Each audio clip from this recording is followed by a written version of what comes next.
Chizwa manje. Ere kubetengwe, kubete amayaro, ere kubetengwe. Ndatara tuma.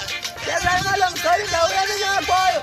Wakandikana usapenda chasi, terenya ya kufanya sinyasi, paino kandwa padari, paino penengurwa, kune vanonzi vadzidzisi, vaire vakuti, matsotsi agerani, matsotsi agerani, ere, matsotsi agerani, matsotsi, obot, ere kubetengwe, matsotsi agerani, obot, ere kubetengwe, matsotsi agerani, chizwa Sakandati usavenga munu, karaune hunu jiazi nemuganu.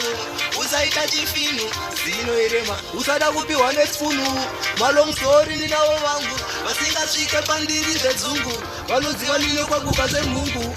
Asi majihani zorume wangu nekuti matsotsi agerani, matsotsi obadi matsotsi agerani, matsotsi agerani, matsotsi agerani, matsotsi agerani, matsotsi agerani, matsotsi agerani. Chizwa manje.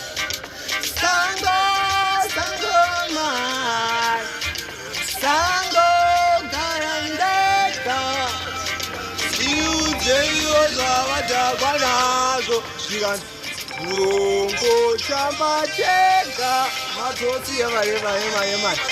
Nikuda teke murongo pa YouTube. Nikuti ni long story.